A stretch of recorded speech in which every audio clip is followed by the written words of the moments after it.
Hello folks, it's me again with another report on Anbernic's product.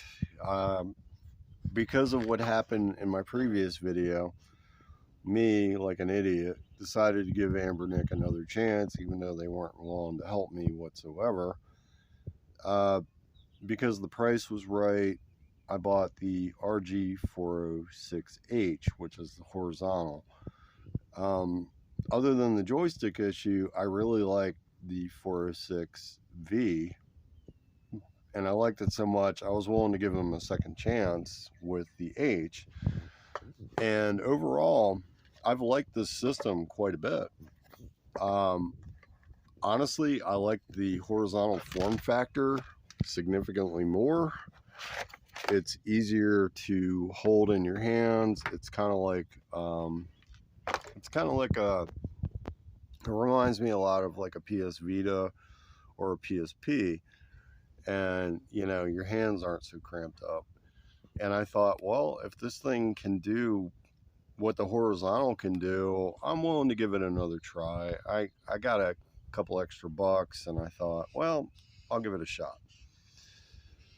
So I haven't had a tremendous amount of time to play this, but what little I have, I was like, wow, this is really nice. It's a more comfortable version of the 406V. Has the same emulators. It worked really well. You'll have to forgive the fan because I got it on high setting. But we're going to talk about my problem with this thing. The problem I had, and it took me a while to realize this was a problem, I transferred all my games on my SD card to the new system. I noticed that, oh, this thing is already shutting off, isn't it? Well, you see it here first. This thing just randomly shuts off. It seems when it gets down to about 65%, the power shuts off. And it works fine as long as it's plugged in. But the whole point of having a portable system is being able to hold a charge.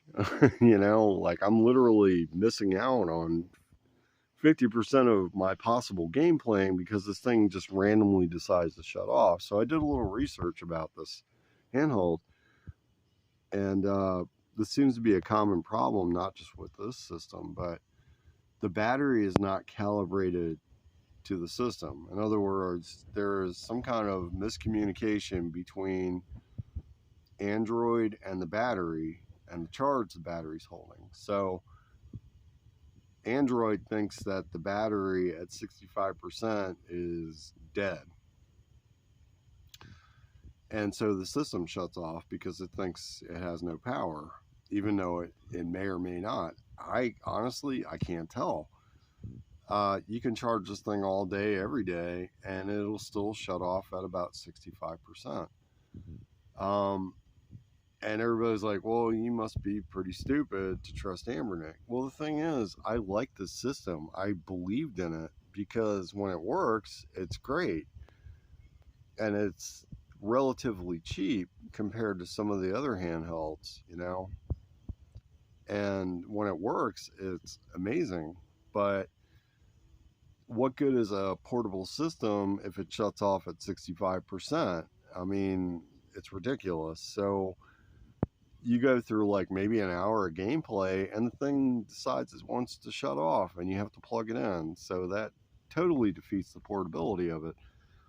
Now, I've considered sending this back to Anbernic and trying to get a replacement, and I probably will. But on the other hand, I feel really dumb because I thought, well, there's a dud in every dozen. Like my first system had a bad joystick. They didn't want to honor fixing it. This one was actually bought from Anbernic, and I'm assuming they will replace it. I hope they do. I hope I don't get the runaround. But I mean, I'm getting kind of soured. This is the second system that doesn't work the way it's supposed to, and I'm getting a bit soured. like I said, another big issue is the save files not transferring. I can live with that. If the thing works, I'll start my games over and start from scratch and whatever. I can live with it. But the real problem I have here is the thing wasn't calibrated correctly. Sorry, I'm going to have a Coke here. This should not be an issue from the factory. I mean, this just shows that this is made poorly. There's no quality control, and this is a huge turnoff as far as like handheld gaming. And I'm looking at like high-end stuff, you know, when someday when I can afford it, and that scares me. I mean, this is like souring me on handheld retro gaming as a whole, because I'm like, well, all right, this thing wasn't that expensive. I got it on sale. They were having a sale when I picked it up, and it got here and everything was good until I realized, you know, during a long stint of gaming that this thing won't stay on. So, you know, this is two systems that they sent me that doesn't deliver. And like I said, when it works fine. I had some slowdown on Twilight Princess, which I updated the emulator to the latest version, and that seemed to fix it. I know PS3 emulation is a big deal right now. I can tell you right off the bat, if it's struggling with Twilight Princess, there's pretty much no hope this thing is going to be able to emulate PS3. And that's not even a factor because all my discs are in storage along with my PS3, so I wouldn't be able to transfer my content to the system anyway. I don't have any way to rip my games into files and send them to my system, so that's not even a factor. But just from the struggle that this thing had with Twilight Princess, even on high settings, and you know, me doing what I can to try to tweak the emulator, I don't see this being capable of emulating anything but the most basic PS3 games, which is fine because I didn't buy it for that. I bought it for what it says it's capable of doing. But the power problem is an issue, and this should have been solved at the factory. So my next video will be me returning this thing and hopefully getting something that doesn't have some kind of little piddly problem. And these are quality control issues. Somebody should have calibrated the battery so that this thing doesn't get confused about how much power is left.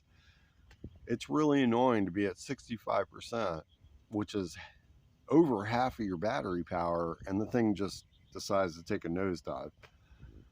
I was at a friend's house and I was there for dinner, and the thing just shut off, you know, and I tried turning it back on, it shut off. I tried again, it shut off, and it didn't want to turn on until I plugged it in.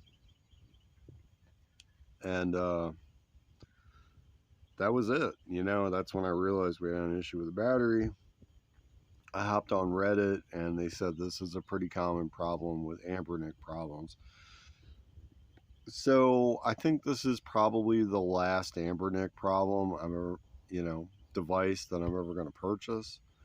Sorry for that.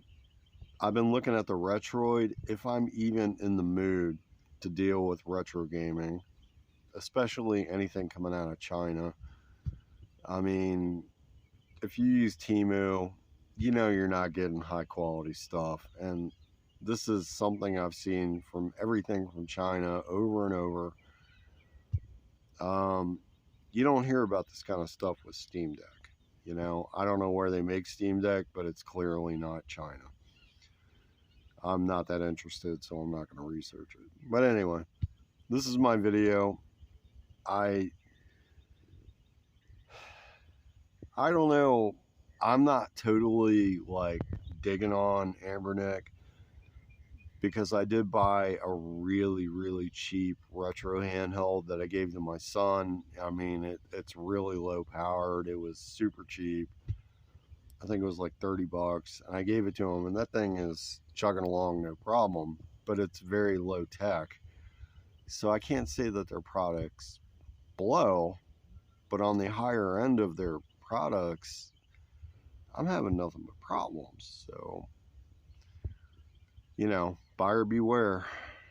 That's my video. Thanks for watching.